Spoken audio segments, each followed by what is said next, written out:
What's going on? Yeah, what the hell was the name I was getting? Say Jesus Christers, or what the fuck was it I saying there in the live stream? You goddammers. You goddammers. That's it. I knew it was something with God and blasphemy. We're back, and the reason I was doing that is because we're gonna do another blasphemous character. We're gonna do a little Timeless Toni Storm. The last figure was the comic book version of Orange Cassidy, where he's all comic booked out. Not a lot of details. This one is going to be kind of maybe the same boat, but this whole figure is black and white, even down to the title, like the last one. So let's check out the box. Top of it is just a little top window. Nothing going on there. The front is going to be Timeless Toni Storm. Right there. Side is going to be another side window. This one's going to have the film reel with Timeless Toni Storm, AEW. The very bottom has the figure number 173. The back is going to have another photo of the always timeless Toni Storm, the AEW Women's World Champion. We got the AEW on the bottom, and the Ringside collectible exclusive. This does open up to another window. Does not open up fully, so it's not a good figure to like prop open like that because it doesn't really bend very well there. But it does have Toni Storm on the front.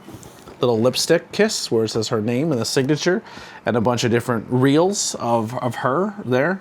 And then the other side is her in the figure form where you can see it. But what we're gonna do is we're gonna bust this pussy open. I don't think I can say it. I think that's just what she can say. But we are gonna tits up and watch out for the shoe. Maybe said like bust the box open, you know? Yeah. Listen, if you're a Toni Storm fan, she says the craziest shit, which why we all fucking love her. She says it in like a corny way though, like in a older, in a timeless way. This was gonna. I heard rumors that this figure was gonna come with a Wendy Richter figure, but Timeless Toni Storm was against that because fuck Wendy Richter. No, but there she is right there. We'll start popping everything out. Already posing and a lot of things going on here. Looks really good. I think the pose that's in the box definitely won't work in the figure form unless I buy a stand. But she's got the one leg up. The robe feels very nice. We have her as a serious face, and then her as like a kissy face. Doorbell just scared the fuck out of me. Who will be ringing the doorbell right now? Probably someone who's gonna disrupt this fucking unboxing video, and I'm gonna love that. All right, this is where this gets a little nutty because they have these little strappers in here. All right, we got one out. If you get rid of the straps, it makes it less noisy sometimes. Fuck it. We're gonna raw dog it.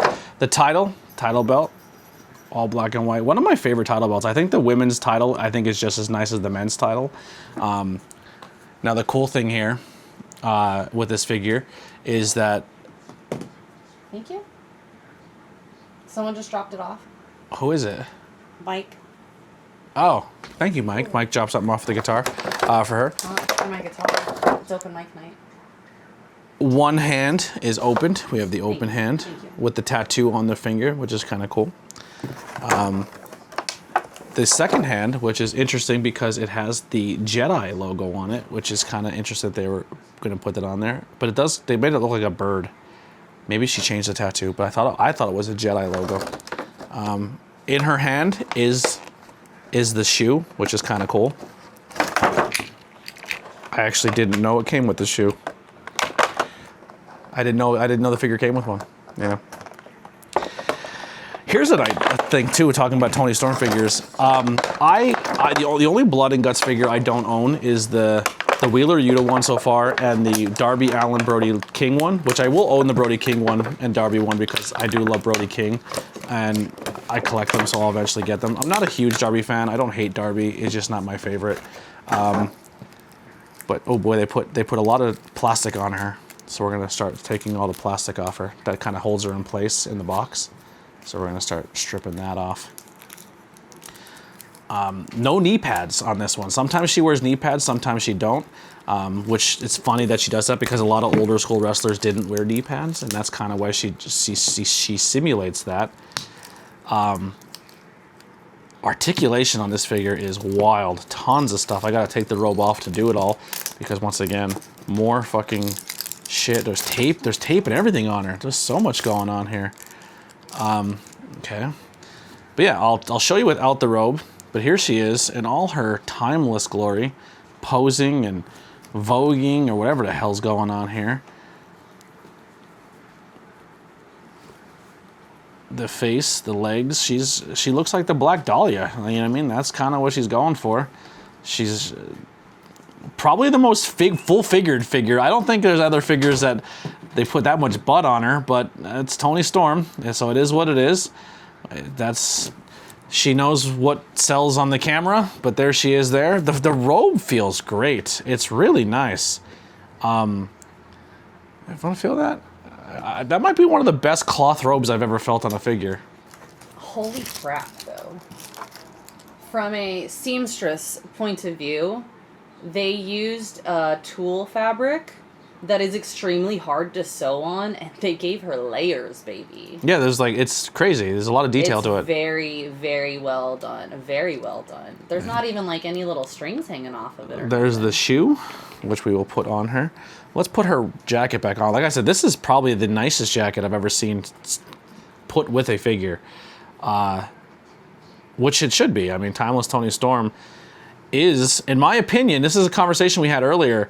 When people, and I find myself doing this too, especially on the podcast, when people ask me my favorite wrestlers or people I really like as wrestlers, I don't think it's just a guy thing. I see it all the time on content creators on the women's side. When people ask who people's favorite their favorite wrestlers are, generically, I think a lot of people start listing off the male talent, and they go for the guys. There's very rare cases where I think there are wrestling fans, female wrestling fans, who only really give a shit about the women's division, which I think is dope. And they say, like, no, Rhea Ripley's my favorite wrestler. Like, before they say anyone else's name, they say Rhea Ripley. It doesn't happen often, but it does happen. But I think from mostly even the men's standpoint, a lot of guys will say my favorite wrestler, and they will start listing off the men. Sorry, I'm trying to confirm. I have asked a lot of people who their favorite wrestlers are, and I almost always get men in response. But what the thing with Toni Storm is, even content creators and people will say they will leave her name out.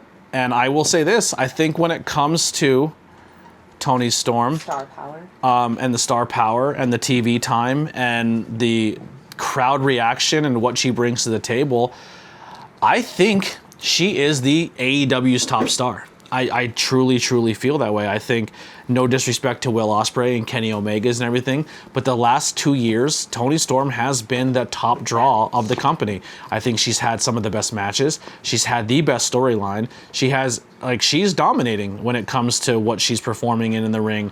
And I think she beats even MJF at times.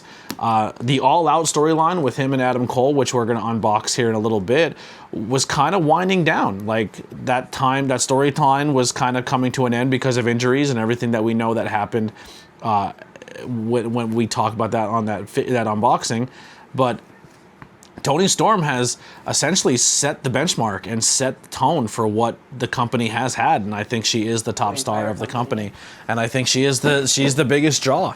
She's amazing. She's absolutely amazing, and she deserves everything she gets and all the accolades she gets. I don't know where she landed on the PWI list this year, but if she's not 1, 2, or 3, I think it's a fucking travesty. I honestly, when it comes to the women's PWI this year, I know this year I think number 1 was Cody and number 2 was Moxley, which I'm fine with. I think that's fine rankings. But when it comes to the women, if it's not Athena and Toni Storm in 1 and 2, and possibly Mercedes in the top 3. Rhea? What the fuck?